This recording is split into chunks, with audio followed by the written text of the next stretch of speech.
and we're going to be talking powerboats, actually F1 powerboat. That's a really, really cool series. We had Tim Seebold on last year. He's coming back. Jeff Hammond is with us. And to start the interview, Jeff, we're going to run a really cool video that Tim sent us. So why don't we just roll the video and then we'll dive right into the interview. All right. Sleek, glamorous, lightweight, and extremely maneuverable. With a power-to-weight ratio second to none in all of motorsports. With acceleration from 0 to 100 miles an hour in under 5 seconds. And top speeds in excess of 120 miles an hour. In 2024, the news on the street is the Mercury Apex 250 4.6-liter V8 4-stroke versus the industry standard 2.5-liter V6 2-stroke. Who's going to come out on top in 2024? They come roaring off the beat. What a great jump there by the 52. It's on the inside. Oh, look at him get him on the deck. Right up on the side of him. The inside. Oh, look out there. Chris Rinker blows it over down the front straightaway. He blows that thing sky high coming across the start-finish line. No two laps are the same.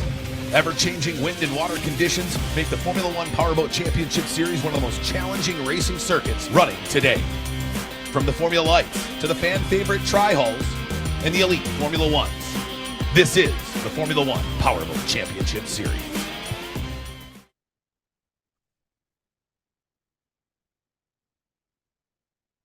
Wow, that was impressive right there, my friend. That was very impressive. Well, I'm glad you enjoyed it. I did.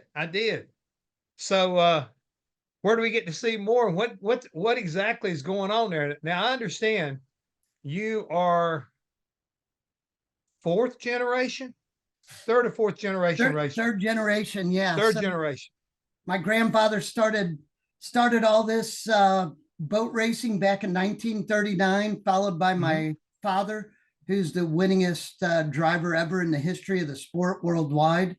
And then my older brother is multi-time national world champion, and then myself. All right. And folks, we're talking with Tim Seebold, and he is the man in charge of F1 Powerboat Racing. And we're, like I say, we're excited about having you here with us today, Tim, to talk about your series and to talk about the continuation, hopefully, of a legacy that your family has been into since, and I'm making a little play on words here, since rowboats were the fastest thing on water. Yeah. You know, at that time, 10, 12 miles an hour was the pinnacle of powerboat racing back then. So it's come a long way. And fortunately, our family's been around to enjoy that. But that's also why we're keeping it going. When you talk about keeping it going, and you know, I've known about boat racing, you know, from way back when, you know, when we were talking about the Miss Budweiser hydroplane racing and everything like that. But you keep it, at least the way I see it, we're not talking about $500,000 or $1 million boats here. We're talking about boats that are affordable. And I'm going to use the term loosely, and you can correct me on this, because again, I told you when I talked to you earlier, I may say some dumb things and I want you to straighten me out. But to me, your form of racing is almost like grassroots racing. It gives people an opportunity to go do something on water like we love doing on, you know, around local short tracks and racetracks, whether it's drag racing or, you know, dirt track or half-mile asphalt, the local racer type deal, without having to invest, you know, millions of dollars into it. Am I wrong? That's right. You know, and it's kind of in between as far as cost goes. But if you get a top-notch regional dirt track team or late model team, they're going to have the same kind of investment as we have in the Formula One powerboat racing team. So it's a nationwide series. We'll run 6 to 8 races a year, travel all over the country, and put these events on.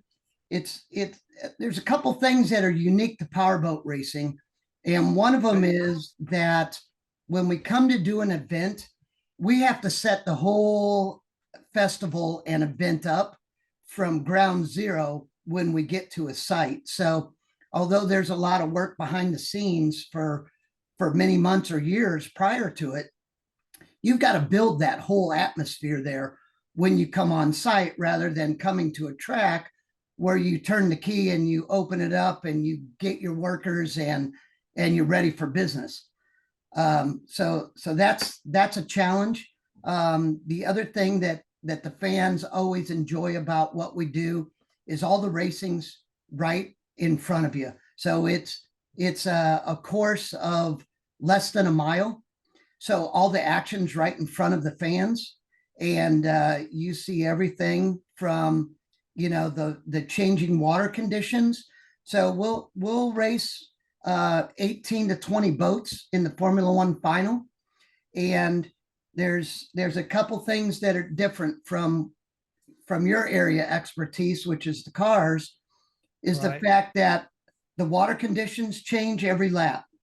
So unlike an asphalt track where there's a bump in turn 4, that bump's going to stay there. Now the track might heat up, cool down, which changes it for the setup of the car.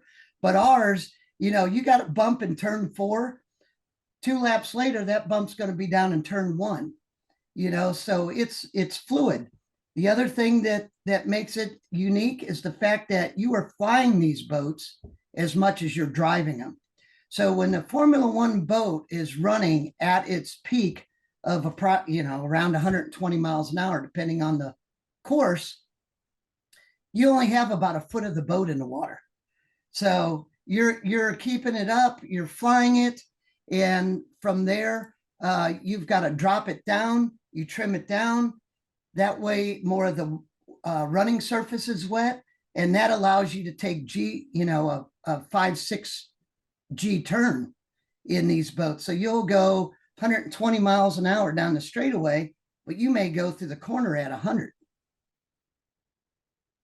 Okay, with all that being said, and all the ever-changing conditions, is it strictly up to the driver to keep up with the course, or do you have, like we have here in NASCAR, do you have a crew chief or a spotter or somebody that you got radio communication with you that might be telling you, say, hey, Tim, rough water's in 4 this time, rough water in 4, you know, really choppy, you know, stay inside, stay what, you know, saying, do you have people that kind of like give you some insight of what the conditions are as you approach them? Same setup. So we've got spotters available, and depending on what class, but that's exactly right, because you got guys helping you. The other thing that's kind of a curveball is you got the rooster's tails coming out of the engine. So you've got a spray of water that is 150 foot long.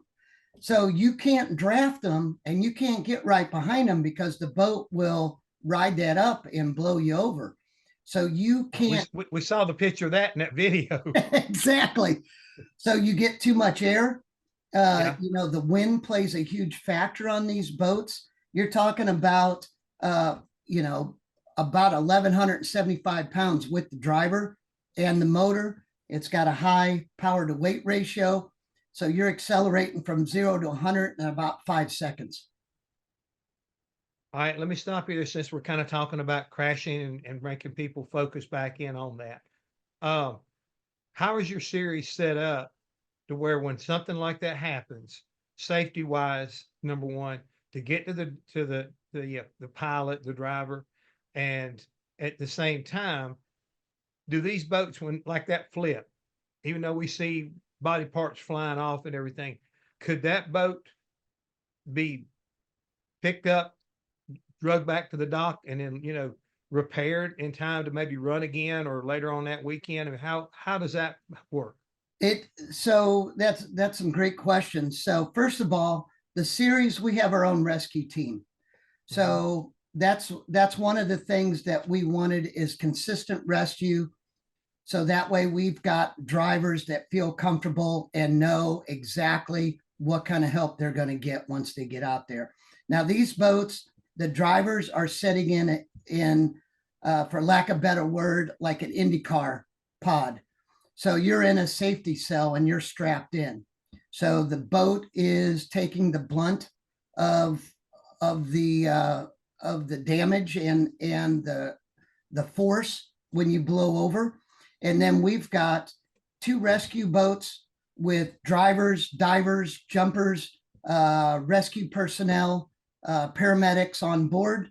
So that way we can go right to them and attend to them. If we've got to flip the boat over, we can. We've got another gentleman that rides a watercraft so that we can be right on the spot, and we've got them at opposite ends of the course so everybody can get assistance immediately. Okay, when this occurs, and I'm assuming that when this type of an incident, that would call for a full course yellow.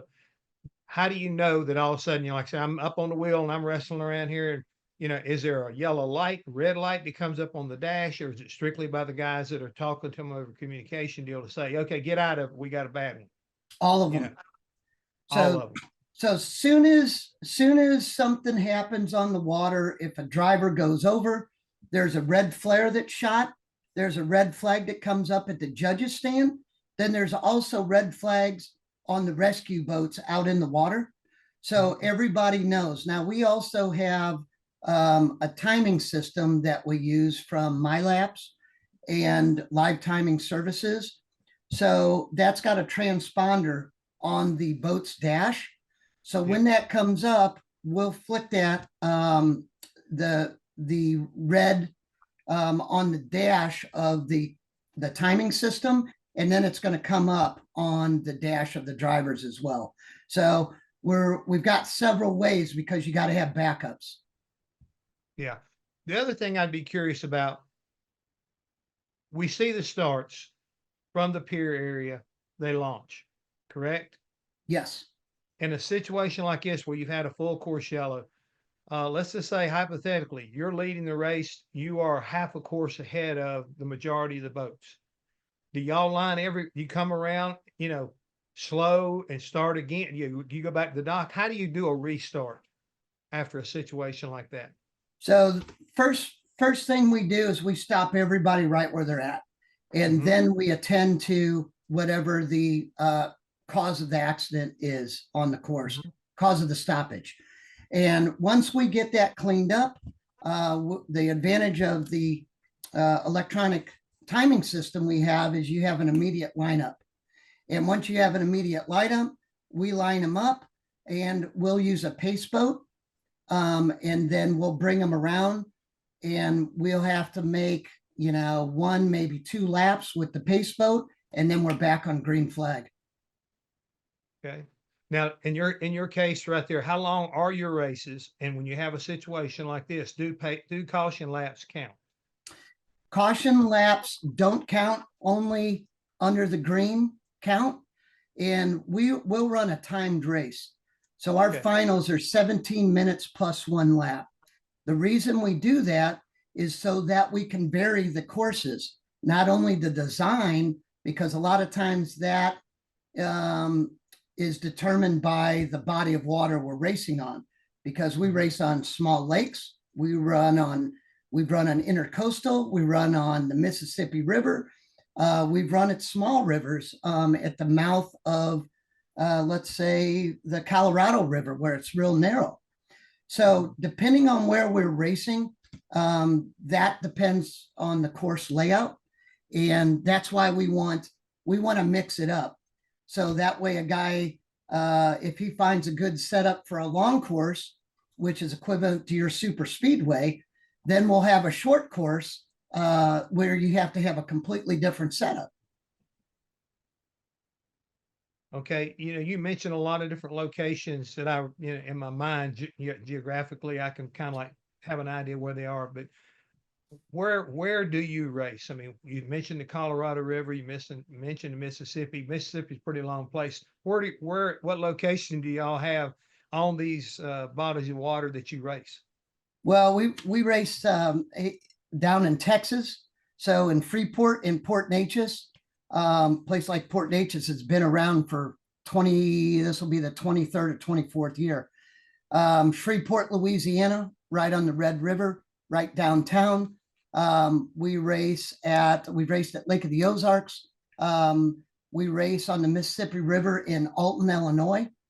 And then we've raced in the Seattle Sound, in Seattle, Washington. We've raced at Lake Michigan, up in Sheboygan, and we race on a small lake in Windsor, Colorado, right in the middle of a golf course. A golf course. Wow. Yeah, I bet you it's kind of hard to make a putt there when during you guys are racing though.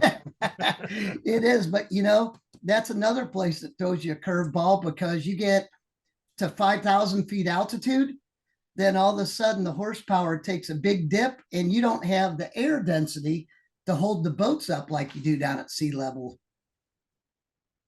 Never thought about that, but there again, aerodynamics come into play, I guess, on the water, just like they do on in race courses. They sure do. Aerodynamics, hydrodynamics, both of them are huge factors in what we do. All right, we've got some more questions. I want to make sure I get to them because I don't want to run out of time and ignore anybody. Since we're talking about location, Robert Ender, he'd like to know, when is Bay City, Michigan coming back? We'd love to come back to Bay City.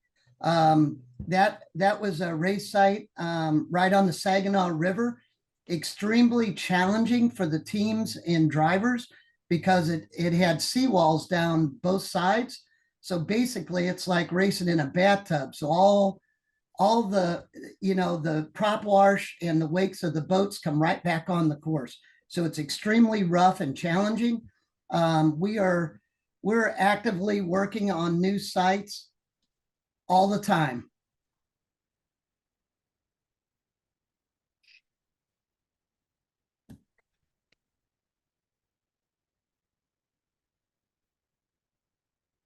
You still got me?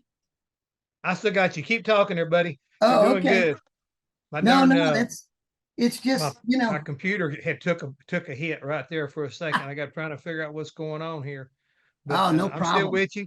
Yes, sir. Another question we had from one of the folks was asking about your two-seater that you have, and which you bring and you give fan rides in. How does that right there work for you, and what kind of response do you get that when that shows up?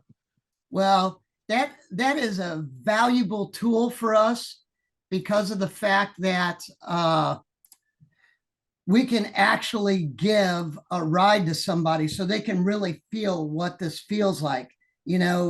Unlike everybody else on land, these things don't track exactly straight. So it's almost like feels like a helicopter when you're running down the course. The boat moves around a little bit.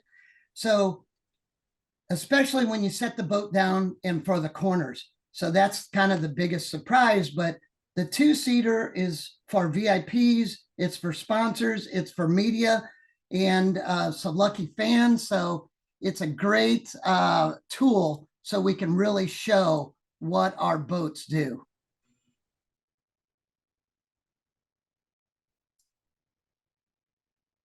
I'm back. All righty. It took me a second to kind of reroute myself, but I got back. So that's cool. I don't like it. I don't like them kind of situations. Almost like I took off and went up and went flying.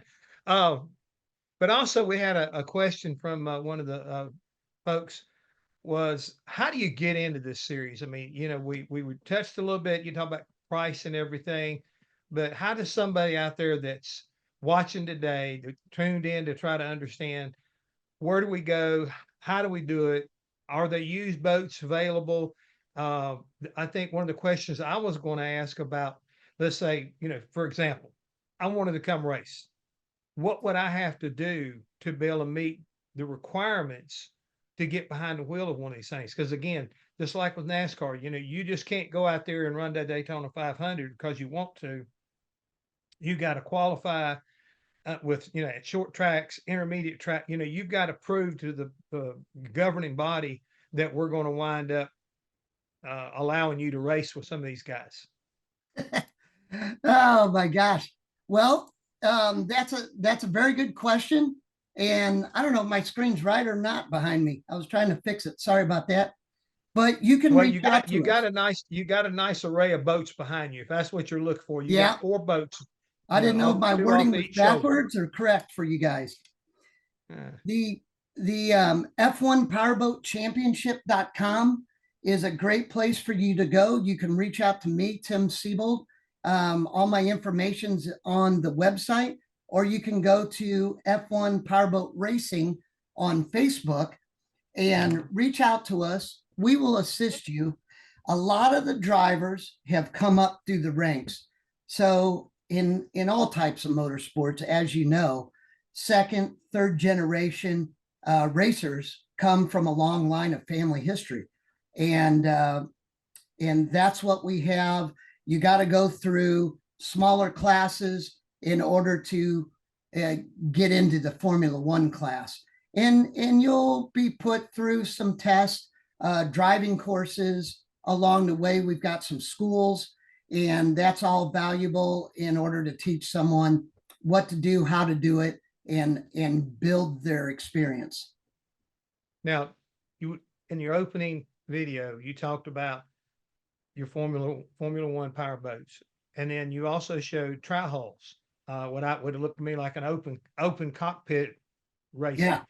Is that the only 2 that you have that run on that weekend, or do you have more than that?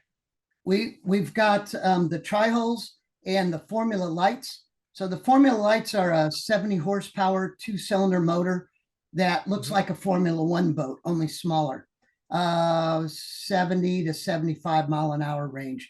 The tri-hulls, they're wild and crazy. It's like our bomber class. The Texas tri-hulls, they like to bang, rub, and those guys are always great entertainment for the crowd because it gets extremely rough with them. And then the headliners are the Formula One boats, which we run throughout the whole weekend. We are starting something new that we're trying to get going for this year, which is a talent cup.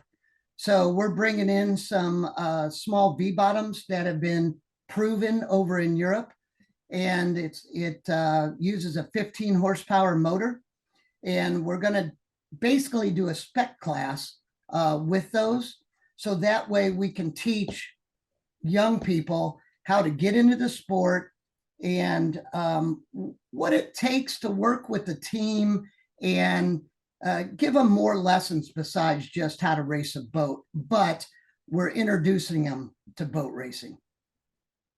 Okay, with that being said, and I know again in your opening video you talked about the battle between the Mercuries and your F1 class, the bigger engine, the smaller engine, or 2-cycle versus whatever they're running. Do you all of your series, they run Mercury engines, or is it, when you talk about spec motors, do you have other engine companies that are available, or you can run? And do you have a restriction on the brand of like a tri-hull? I'm just, I don't know them like I used to know. Sure. As far as the makes are concerned, but are you restricted to what kind of brands you can race? We've got about 6 motors that are available and legal for the Formula One class. Mercury Racing is the #1 brand for that. We've got some Johnson and Evinrude's on the tri-hulls, along with the Mercury 4-stroke. And in the Formula Lights, we've got the Johnson Evinrude package. Now, all of these are kind of on a handicap system. So by the rules, we've kind of handicapped some so that they're all competitive with each other. But we've worked very closely with Mercury Racing, has been a great partner of ours.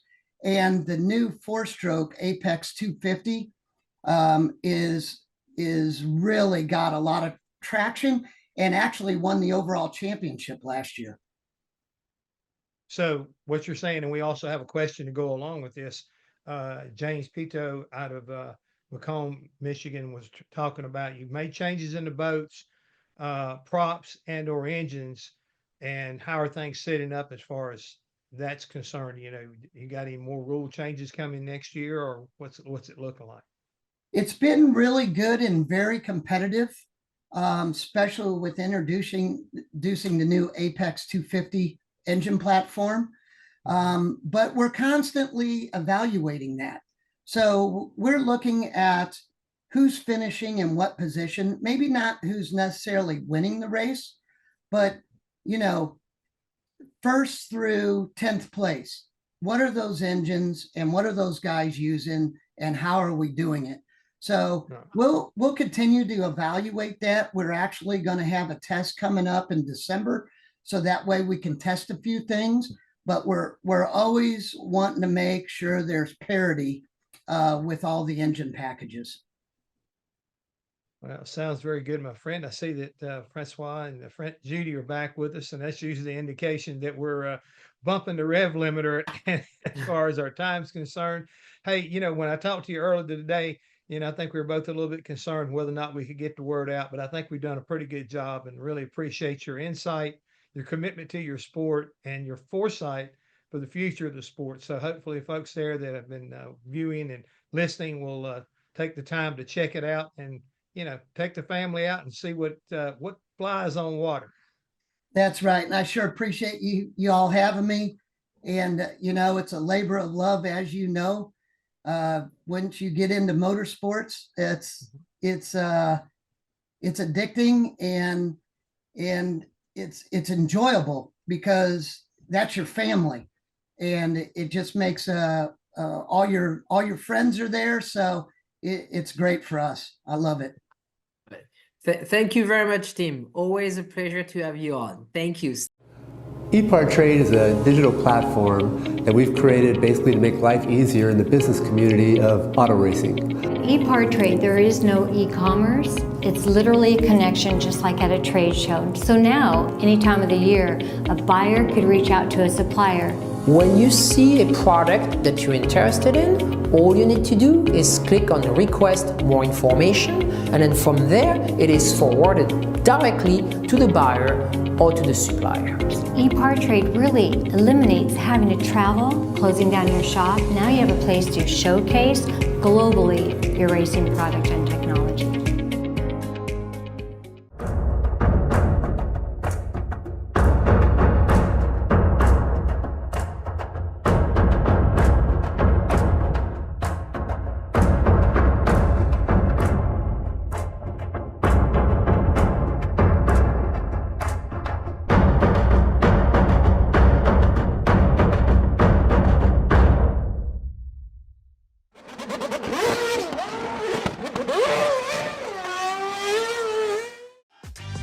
Looking for a quick fix of motorsports news? The Speed Sport Daily is what you need. It's a free racing newsletter delivered directly to your email every day. We'll cover the winners and the losers and tell you who's making news off the track. It's NASCAR, NHRA, World of Outlaw, IndyCar, and so much more. Go to speedsport.com today and get signed up for America's free racing newsletter and get your daily motorsports fix. The Speed Sport Daily.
Land speed record holder George Poteet's Speed Demon rocketed 481 miles per hour at the Bonneville Salt Flats. You don't go that fast without ARP fasteners. There is no way that we could go the speed that we've gone, the number of times we've gone, with a lesser quality boat than ARP supplies to us. And we absolutely wouldn't be where we were today if it weren't for ARP. When failure is not an option, it's ARP-bolts.com. We're Performance Plus Global Logistics. Our team of dedicated performance industry and logistics experts get valuable cars and components to the track on time in top condition.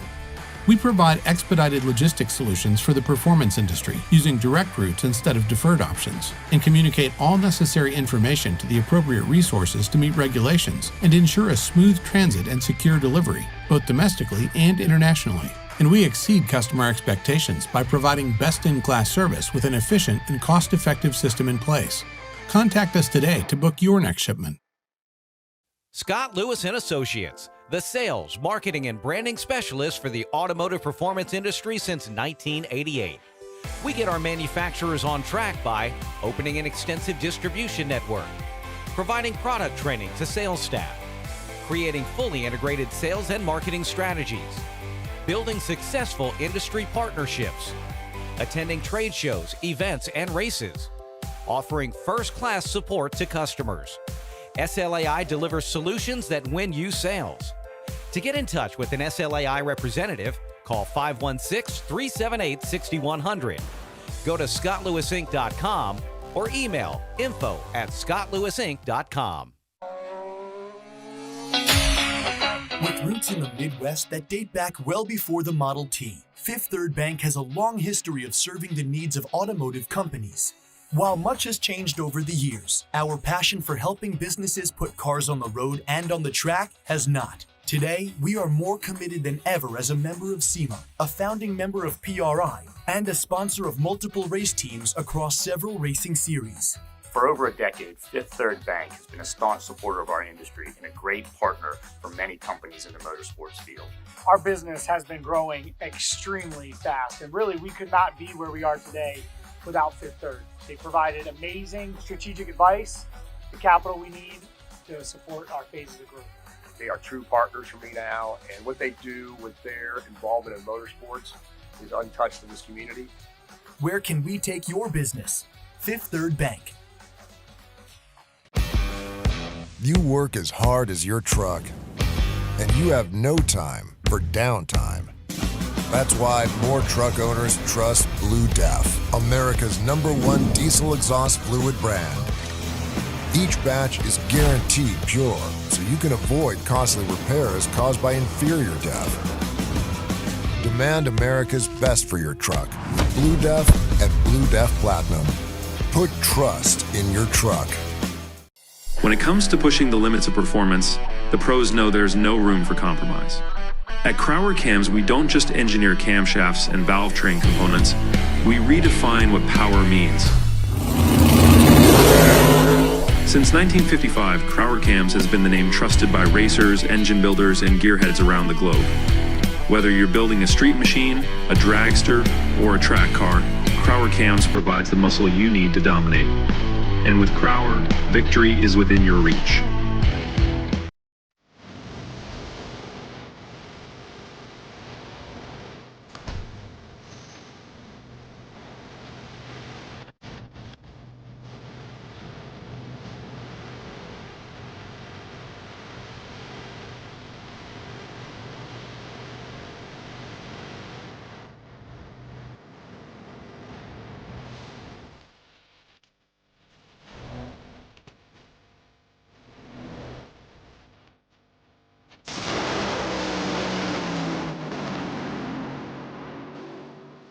For over 25 years, Wisconsin-based C-Tech Manufacturing has been engineering and manufacturing the toughest, most accessible aluminum tool drawers, cabinets, carts, and tactical storage solutions for America's hardest working professionals.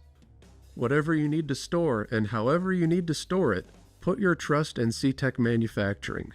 We build it better. Visit our new website at ctechmanufacturing.com or give us a call at 715-355-8842. If you're watching this video, you might be wondering, what is WPC? WPC is a surface treatment designed to reduce friction and increase the strength of metal parts. As much as it might seem like a coating, WPC is actually a surface treatment. Think of it like shot painting, but the media is much finer, like talc. So what you're left with is a super hard, smooth surface that actually has some proprietary dry lubricants embedded within it. For more information, visit WPCtreatment.com.